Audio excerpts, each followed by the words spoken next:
नमस्कार, मैं हूं मृत्युंजय कुमार झा और कमोडिटी सुपरफास्ट में आपका स्वागत है। और सबसे पहले बात करते हैं कि इस वक्त खबरें कौन कौन सी हैं मार्केट में। तो पहली खबर बुलियन को लेकर ही है और गोल्ड और सिल्वर की कीमतों पर दबाव है। एमसीएक्स पर गोल्ड का भाव 49,900 रुपये के नीचे आ गया है और इस वक्त आप देखिए कि अब मार्केट थोड़ा सा नीचे से रिकवर हुआ है और 50,000 के ऊपर पहुंचा है, लेकिन मार्केट अभी भी लाल निशान में ट्रेड कर रहा है। चांदी पर भी दबाव है और ग्लोबल मार्केट में भी गोल्ड का भाव $1900 के आसपास ट्रेड कर रहा है। मार्केट की पूरी नज़र यूक्रेन और रूस के तनाव पर टिकी हुई है। वहां से जो भी आउटकम आएगा, जो भी अपडेट आएगा, उस पर मार्केट का रिएक्शन आगे और तय होगा। इसके अलावा क्रूड का मार्केट भी रेंज में है, हालांकि थोड़ी सी रिकवरी आई है निचले स्तर से दोनों बाजारों में, ग्लोबल में भी और डोमेस्टिक मार्केट में भी। और ब्रेंट का भाव इस वक्त $94 के करीब है। नैमेक्स क्रूड $91.5 के आसपास ट्रेड कर रहा है और एमसीएक्स पर कच्चा तेल 6,700 के ऊपर है। इसके अलावा चूंकि अब पूरा मामला यूक्रेन और रूस पर टिका हुआ है, तो अगर रूस और यूक्रेन में बातचीत हो जाती है, कुछ मामला ठंडा पड़ता है, कुछ सुलह की बातचीत हो जाती है, तब आपको कच्चे तेल की कीमतों में गिरावट दिख सकती है, क्योंकि रूस एक बड़ा प्लेयर है क्रूड ऑयल मार्केट में और बहुत बड़ा प्रोड्यूसर है। लिहाजा वहाँ से जो भी अपडेट आएगा उसका सीधा इम्पैक्ट आपको प्राइस के ऊपर दिखेगा। इसके अलावा नेचुरल गैस में बहुत बड़ी तेज़ी आई है और नेचुरल गैस 5% तक उछला है इंट्राडे में। एमसीएक्स पर भाव 350 रुपये के करीब है। इसके अलावा कॉटन में ऊपरी स्तरों पर दबाव है, 37,200 के नीचे 1.5% की कमजोरी और कॉटन केक का वायदा भी नीचे ट्रेड कर रहा है। हमारे साथ बातचीत करने के लिए अजय केडिया हैं, केडिया कमोडिटी के एमडी। अजय जी, बहुत बहुत स्वागत है आपका। शुरुआत गोल्ड से कर लेते हैं। गोल्ड का मार्केट आप कह सकते हैं कि गिरावट थी, लेकिन अब ये गिरावट कम हुई है, मार्केट रिकवरी के मूड में है। क्या किया जाए गोल्ड में अभी? नमस्कार मितेन जी। देखिए, अगर गोल्ड की बात करें तो नो डाउट मॉर्निंग में जब ट्रेड हुए थे तो हमने देखा कि मार्केट थोड़ा सा 1900 के नीचे ही ट्रेड कर रहा है, बिकॉज क्लैरिटी नहीं आ पा रही है कि रशिया यूक्रेन के बीच में क्या होगा। पर जिस ढंग से जो अपडेट यूएस से आई है कि यूएस हैज सीन कि कुछ ट्रूप्स को तैयार किया गया है, तो अभी भी अनसर्टेनिटी बनी हुई है। तो आई थिंक मार्केट में जब तक ये अनसर्टेनिटी है, गोल्ड को सपोर्ट ही मिलेगा, जिसके चलते हमें लगता है 50,000 के ऊपर फिर से गोल्ड आ चुका है। तो करंट मार्केट पे भी लिया जा सकता है 350 के टारगेट के लिए। इंटरनेशनल में ध्यान रखिए 1908 का जोन वो काफी इंपॉर्टेंट रेजिस्टेंस, अगर ये लेवल टूटा तो 1920 से 1934 का भी लेवल दिखा देगा। ओवरऑल अनसर्टेनिटी के साथ गोल्ड को लेके चलिए। ठीक है, तो ये राय हो गई आपकी गोल्ड के ऊपर। आप कह रहे हैं गोल्ड में बाय करिए, लेकिन स्टॉप लॉस जरूर लगाइए। अब बात करते हैं कच्चे तेल की। क्रूड का मार्केट भी थोड़ा सा रिकवर हुआ है, लेकिन अब क्रूड में भी वही चिंता हावी है जो गोल्ड के लिए है कि क्या होगा यूक्रेन और रूस में, क्या आगे डेवलपमेंट होता है। तो उससे पहले अगर क्रूड में कोई ट्रेड लेना चाहे तो क्या करना चाहिए? देखिए, क्रूड में नो डाउट एक अनसर्टेनिटी बनी हुई है, क्योंकि रशिया भी काफी बड़ा सप्लाई, करीबन 11.5 मिलियन बैरल की सप्लाई रखता है।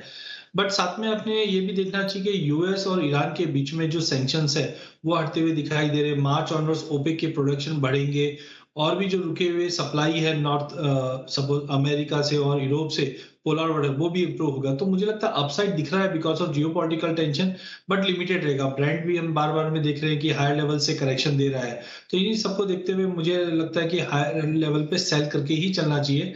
6800 के करीब बाउंस मिल सकता है, वहां पे बेच के चलिए। जो 6600 से लेकर 6550 तक के टारगेट हम अगले 2 सेशन में देख पाएंगे।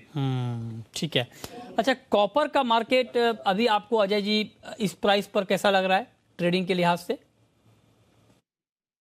मुझे लगता है कि देखिए, बेस मेटल कंसोलिडेशन मोड में है। कोई फंडामेंटल में कोई मेजर चेंजेस नहीं हुआ। इनफैक्ट जो डिप्लीटिंग इन्वेंट्रीज है वो कहीं ना कहीं प्राइस को सपोर्ट ही करेगी। तो आई थिंक मॉर्निंग में थोड़ा सुस्त ट्रेड जरूर था, जो 760 तक का लेवल टेस्ट कर गया था। I think this is very good level to buy. वापस 768 से 770 का लेवल हमें देखने मिल जाएगा। तो ओवरऑल कॉपर में करंट लेवल से बाइंग की जा सकती है। ठीक है।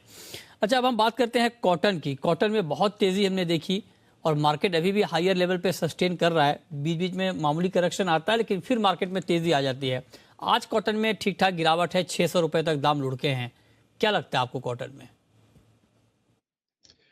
मुझे लगता है कि जैसे आज यूएस मार्केट बंद भी है, तो कोई बड़े इंटरनेशनल डेटा भी नहीं है, तो उसके हिसाब से मार्केट थोड़ा रेंज बाउंड ही है।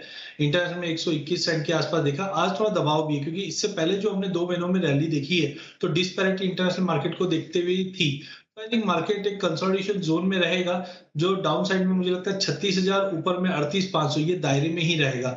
तो बिल्कुल इसको देखते हुए मार्च मंथ का कॉन्ट्रैक्ट 37,800 के करीब बेच के चलिए, जो करीबन 36,800 तक का लेवल दिखा देगा। ये चीज ध्यान रखिए कि इलेक्शन के बाद हम देख सकते हैं इंपोर्ट ड्यूटी के ऊपर गवर्नमेंट कुछ अपना स्टैंड ले सकती है, वो भी एक प्रॉफिट बुकिंग का कारण बन सकता है। ठीक है।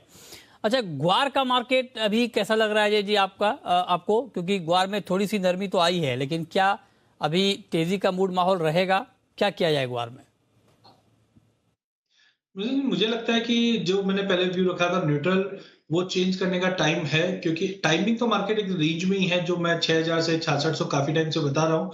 बट अब लग रहा है कि यूएस के अंदर एक राहत पैकेज की घोषणा हो सकती है ऑयल एंड गैस सेक्टर्स को, क्योंकि ऊंचे तेल के दाम और फेडरल एंड पे जो परमिशन नहीं मिली उसके ऊपर वर्क चल रहा है।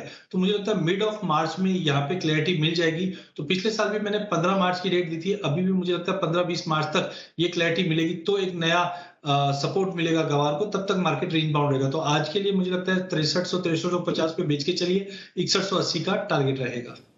ठीक है, तो ये राय हो गई आपकी ग्वार के ऊपर। अच्छा अजय जी, कैस्टर का मार्केट कैसा लग रहा है आपको? कैस्टर में 60 रुपए की नरमी है, क्या कुछ और कमजोरी आप देख रहे हैं इस प्राइस पर कैस्टर में? देखिए, कैस्टर में पिछले हफ्ते की जो तेजी थी उसके बाद थोड़ा प्रॉफिट बुकिंग जरूर है। दैट डजंट मीन्स कि फंडामेंटल में कोई चेंजेस हो गए। No doubt arrival period start हो चुका है, जिसकी वजह से मार्केट में थोड़ा सा दबाव रहेगा हायर साइड पे। लेकिन ओवरऑल आप समझिए कि डिमांड और सप्लाई के बीच में काफी बड़ा फर्क है। क्रॉप साइज इस बार भी कम है, इंडस्ट्रियल डिमांड बनी है। तो आई थिंक थोड़ा पुल बैक अगर देखा जाए तो 7,000 तक का लेवल, 6,980 तक का लेवल मिल जाए, बट वो लेवल पे लेके चलिए। इमीडिएटली मुझे लगता है 7200, बट कैस्टर ओवरऑल मुझे लगता है कि 7,700, 7,800 के भी लेवल पोस्ट अराइवल दिखा सकता है। तो ओवरऑल अभी 7,000 तक का पुल बैक मिलेगा, वहां पे फिर से बाय करके चलिए। तो ये राय हो गई आपकी कैस्टर के ऊपर कि वहां पर आपको क्या करना चाहिए। अच्छा, एक बात मैं आपसे और पूछना चाह रहा हूं अजय जी, चांदी का जिक्र हमने नहीं किया। चांदी का मार्केट भी बहुत ज्यादा रिएक्ट कर रहा है यूक्रेन और रूस की खबर के बीच। आप जरा बताइए कि चांदी पर अभी क्या स्ट्रेटेजी होनी चाहिए? देखिए, चांदी में मुझे लगता है कि पिछले 2-3 महीनों में हमने देखा कि 60 के नीचे नहीं जा पा रही, ना ही 65 के ऊपर सस्टेन कर पा रहा। मार्केट साइडवे है, और जनरली देखते हैं जब भी जियोपॉलिटिकल टेंशन रहता है तो गोल्ड सिल्वर रेशियो में जंप आता है, जो इस वक्त 79-80 के बीच में ट्रेड कर रहा है, जिसकी वजह से भी चांदी कंसोलिडेट कर रही है। But that is technically good, क्योंकि इंटरनेशनल में हम देख रहे हैं कि 24 सेंट के बहुत नजदीक ट्रेड कर रही है। 24-20 के ऊपर निकलने पे हम अच्छा ब्रेकआउट देखेंगे। जो डोमेस्टिक मार्केट की अगर बात करें तो ऑलमोस्ट 65 के करीब बनता है, 65,000 के ऊपर निकलती है तो 68,500। तो टाइमिंग मुझे लगता है मार्केट कंसोलिडेशन में आज बिल्कुल इंट्राडे की अगर बात करें तो हमें लगता है चांदी 63,500 पे लेके चल सकते हैं, 64-64-200 के टारगेट के लिए। ओके, ठीक है। बहुत शुक्रिया अजय जी आपका जुड़ने के लिए, बताने के लिए कहां पर कमाई के मौके बनेंगे।